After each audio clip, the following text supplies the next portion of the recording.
This is all about sex ed, and it's geared toward parents and how to talk to their teenagers about sex. Right. So tell me a little bit about that. I know you've got some pretty fascinating statistics, and I'm going to throw one out that you shared with me earlier, which is that every hour and a half, a teenager in Colorado has a baby.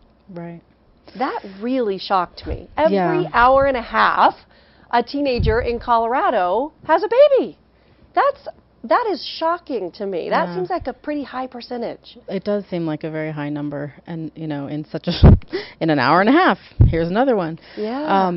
And this program was brought to Colorado by an organization called Colorado Youth Matter, and they're based in Denver. And so we went to Denver for the training, and it came about, I think, because they realized that teenagers do actually listen to their parents about these things, but parents didn't think that they were having an impact on their teenagers' behavior, sexual behavior in particular, and they didn't have the confidence or the skills, or didn't feel like they had the skills to be able to talk to their teens about these things. And so this workshop is geared towards really giving parents those skills and that confidence to be able to start a conversation, an open conversation with their teens. So what kinds of things do you teach in the workshop?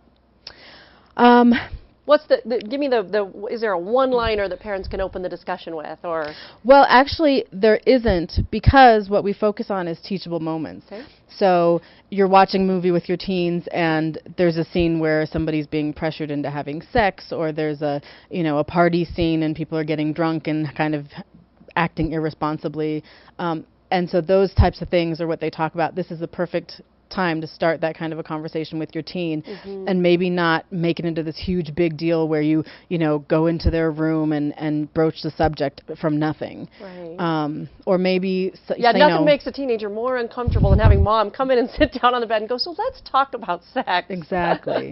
Yeah. And so I think trying to capitalize on some of those other times when maybe a cousin got pregnant who's a teenager, or somebody down the street, and you can kind of start to talk about those things in context. So that's one of the first things you would talk about.